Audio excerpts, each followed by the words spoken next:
Lesson 88. Today we will review these ideas. 1. The light has come. In choosing salvation rather than attack, I merely choose to recognize what is already there. Salvation is a decision made already. Attack and grievances are not there to choose. That is why I always choose between truth and illusion, between what is there and what is not. The light has come. I can but choose the light, for it has no alternative. It has replaced the darkness, and the darkness has gone. These would prove useful forms for specific applications of this idea. This cannot show me darkness, for the light has come. The light in you is all that I would see. Name a person. I would see in this only what is there. 2. I am under no laws but God's. Here is the perfect statement of my freedom. I am under no laws but God's. I am constantly tempted to make up other laws and give them power over me. I suffer only because of my belief in them.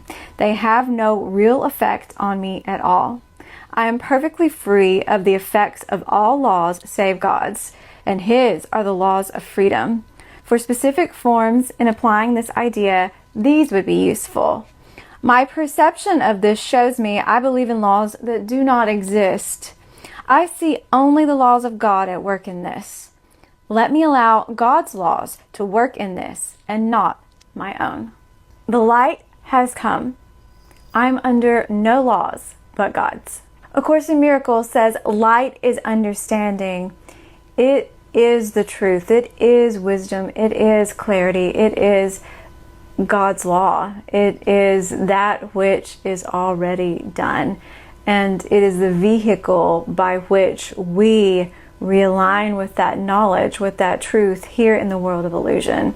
Here in the world that would tell us that there are grievances, there are attacks, there are benefits to holding on to the illusion that would keep us at the effect of the illusion. Salvation comes from being freed from the belief that that is real, that the grievance is real, that the attack is real, and realigning with the truth that salvation is accomplished already. We think we need to be saved, but what we need to be saved from is the thought that we haven't already been saved. And what do we mean by that? Well, in ultimate reality, we are safe, we are saved, we are all loving. There is nothing to forgive. There is no fear. There is no illusion. There is no quote-unquote opposite. There is no separation. There are no categories of okayness and security and protection.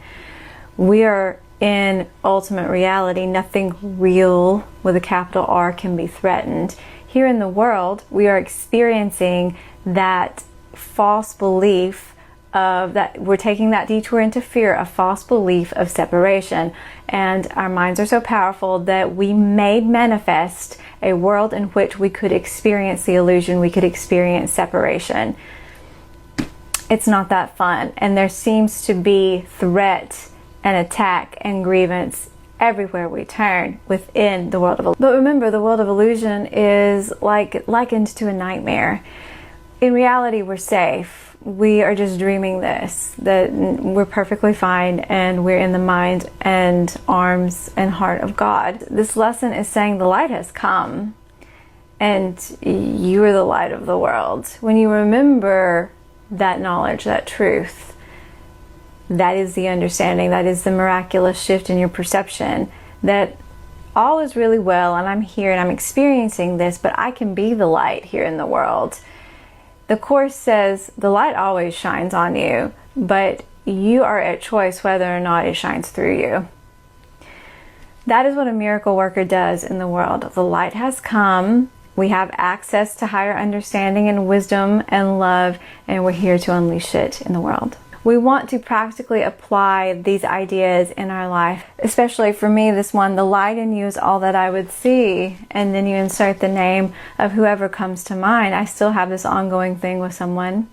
And I am tempted every day to slip back into the laws of the world, to slip back into listening to the wrong teacher, the ego, to slip back into not seeing the light in that person, but rather seeing whatever darkness I'm perceiving, whatever is there. And it's not really even about what the other person is doing. It's my perception of what they're not doing, which feels like darkness, which feels like guilt to me. And that is not the truth, the light within them.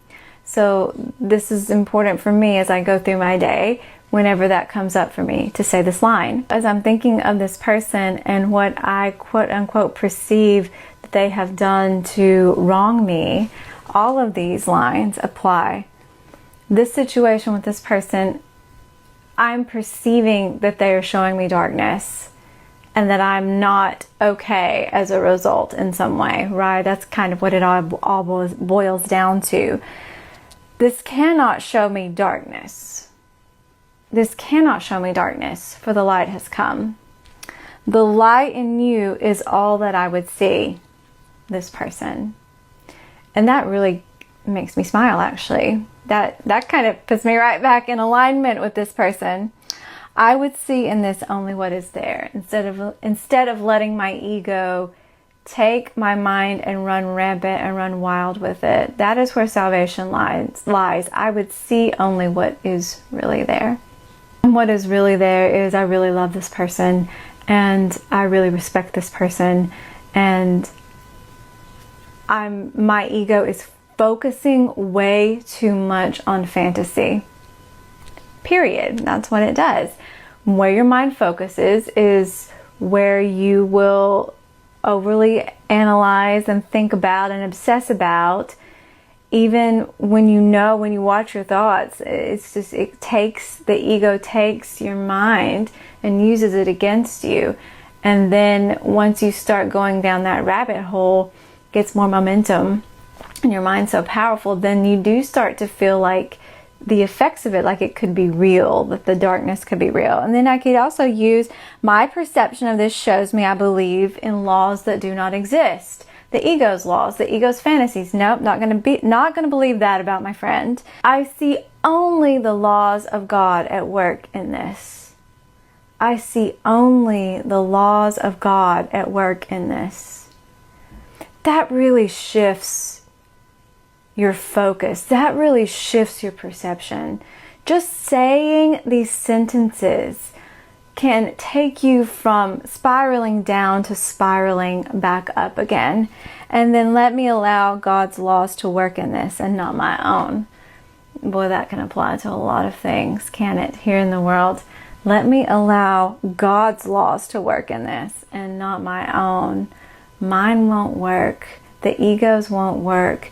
They will keep me limited and they will keep me stuck here in the battleground.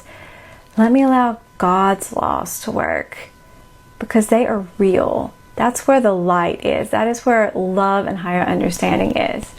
The miracle, the healing, the salvation, the transformation. Anything that comes to your mind that is upsetting you, that is uncomfortable, whatever it is, I'm sure there's several things, but that one that you woke up with this morning and wanted to it came to the forefront of your mind as soon as you gained consciousness this morning. That's the one today to use this application on. And I'm telling you, these words have power. They are the laws of God. They are the light within the dream, within the illusion. Say them.